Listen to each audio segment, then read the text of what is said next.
Pascal, merci de me recevoir et d'accepter de témoigner. Du coup, est-ce que tu peux nous parler un peu de ton parcours dans le BTP? Bonjour Elsa, ça fait plaisir. Mon parcours dans le bâtiment. Écoute, en fin de troisième, je ne savais pas trop ce que j'allais faire, en fait. Donc ça fait 40 ans de ça maintenant. J'ai découvert un reportage qui m'a enthousiasmée quand j'étais jeune. Ça parlait notamment de la construction d'une centrale hydroélectrique au Brésil. Et l'ingénieur en génie civil qui parlait de ce chantier-là m'a époustouflée. Enfin, je me suis dit, je veux faire ça. C'est ça que je veux faire. Donc, le premier parcours du combattant a été de trouver l'école. Parce que c'était pas simple à l'époque de trouver une école qui accepte des filles. J'habitais à Paris. À Paris, en école publique, il n'y en avait pas. Il y en avait une à Dijon, mais elle n'avait pas d'internat. Donc il a fallu se rabattre sur des écoles privées. Et j'ai atterri comme ça à l'école du bâtiment et des travaux publics de Vincennes, où j'ai fait ma formation.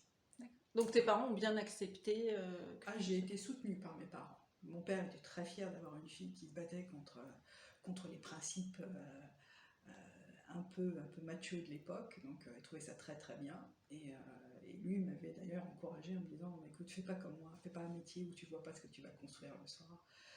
Le bâtiment, tu verras, enfin, ça devrait te convenir, ça devrait te plaire. Et j'avais fait ça. Et j'ai trouvé ça extraordinaire. Et puis après, derrière, quand on sort de l'école, on se retrouve sur le marché du travail et qu'on est une fille dans le bâtiment.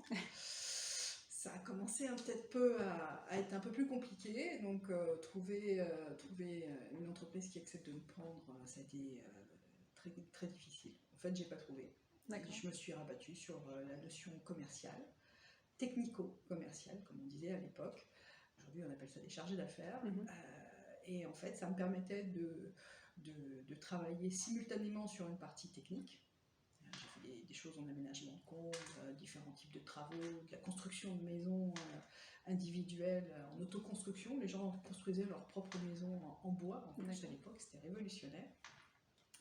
Et à côté de ça, il y avait une phase commerciale qui me permettait finalement de pouvoir rentrer par la petite porte dans le bâtiment. Et petit à petit, j'ai évolué de poste en poste comme ça. Je travaillais dans un cabinet d'architecte sur toute la partie logistique de chantier. J'ai travaillé et puis j'ai fini par arriver dans une entreprise en tant que responsable bureau d'études. Je suis passée aussi en tant que chef d'entreprise. Enfin, j'ai essayé de découvrir un petit peu toutes les phases possibles du bâtiment.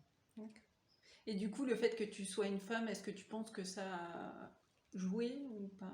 Au début, oui, il y a 40 ans, on était déjà à l'école, il y avait 750 garçons, on était 28 filles, la majorité était en dessinatrice du bâtiment. Dans les classes vraiment destinées à faire du chantier, on était en moyenne une par classe. Donc, oui, on n'était pas nombreuses, c'était pas de tourpeau, on sentait bien qu'il y avait une réticence par rapport à ça. Il fallait être bonne dans ce qu'on faisait, il fallait être méticuleuse, il fallait en vouloir 2 fois plus pour pouvoir parvenir à montrer qu'on était aussi capable qu'un garçon de ce côté-là. Mais bon, j'avais des copines qui étaient avec moi à l'école aussi, qui étaient destinées normalement à prendre la succession de leur père en tant que chef d'entreprise. Elles avaient des exigences qu'on ne demandait pas à un garçon. Un garçon, il pouvait être nul à l'école, on lui donnerait la succession de l'entreprise. Une fille, il fallait qu'elle se batte pour pouvoir y arriver. On ne tolérait pas l'incompétence dans ce domaine-là. Il fallait être 2 fois plus vaillante, entre guillemets, pour pouvoir y arriver.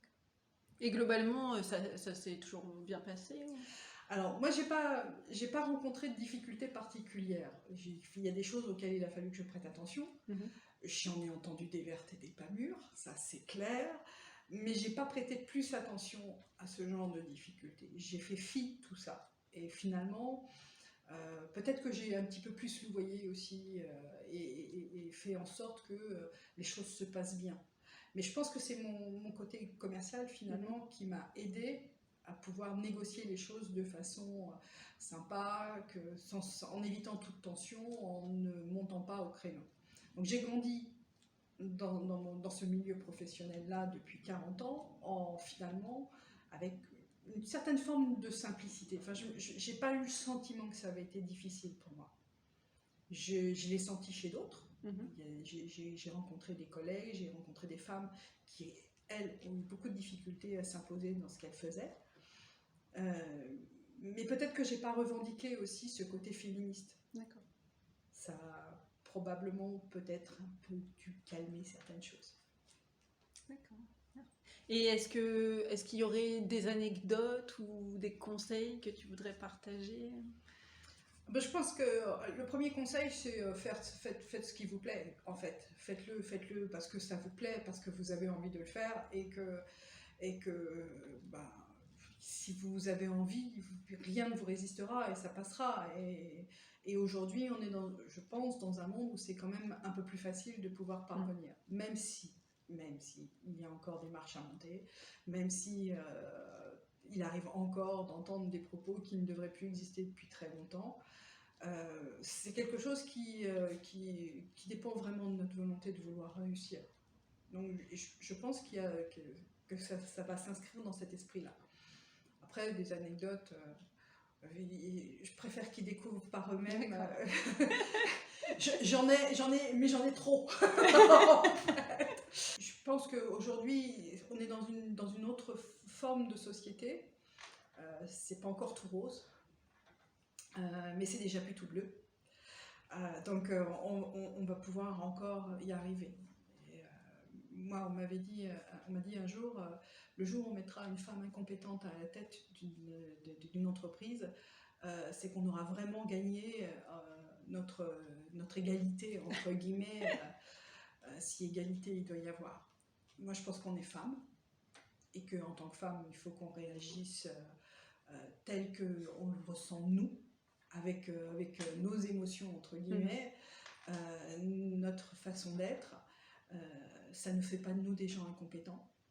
Ça nous permet de pouvoir diriger, de mener des hommes avec un grand H dans une entreprise, dans une action à mener, et qu'il n'y a pas de raison qu'on ne réussisse pas aussi bien que ces messieurs. Beaucoup d'entre eux n'ont pas forcément tous la science infuse, sans vouloir être péjorative, mais on a tous nos qualités et nos faiblesses, qu'on soit homme ou femme, il y a matière à réussir.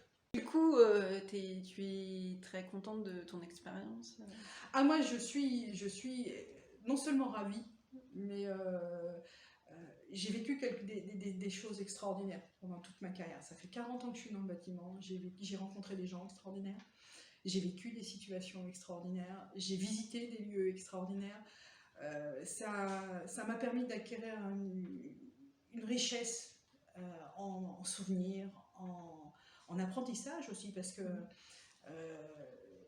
on apprend tous les jours. C'est un métier où le fait de construire, entre guillemets, même si aujourd'hui les techniques sont bien établies, il y a toujours quelque chose à apprendre de ce que l'on rencontre. Et que ce soit des situations, des hommes ou des lieux dans lesquels on évolue. J'ai eu l'opportunité de visiter plein de choses. Quand je suis arrivée sur Tours, j'ai visité le grand théâtre de Tours, du sol au plafond, des endroits où le public ne va jamais. J'ai visité aussi des entreprises, des techniques, des entreprises de matériaux informatiques, de fabrication de camions. C'est extraordinaire de pouvoir avoir cette opportunité-là. Aujourd'hui, on fait du tourisme industriel, on peut aller visiter des choses. Moi, je l'ai fait bien avant ça, parce que, et j'apprenais, et je posais plein de questions. Je m'intéressais à tout ce qui pouvait se passer dans cette entreprise, parce que je voulais comprendre comment fonctionnait celle-ci. Donc, c'est extrêmement riche. Et j'ai adoré. Je suis pas sûre que je puisse m'arrêter un jour, en fait. Je me vois pas m'arrêter finalement. Voilà, j'ai un mal fou à accepter. Et déjà là, je viens de réaliser que ça faisait quand même 40 ans. Et ça me fait vraiment bizarre. Ok. Bah, merci beaucoup. Et puis j'espère que ton témoignage aidera des femmes à réfléchir si elles ont envie de se lancer. Écoute, ça sera avec plaisir. En tout cas, moi, pour ma part, j'accueille toutes les personnes qui veulent venir rejoindre ce secteur. C'est un milieu extrêmement intéressant, prenant, passionnant, et où on voit des choses diverses et variées.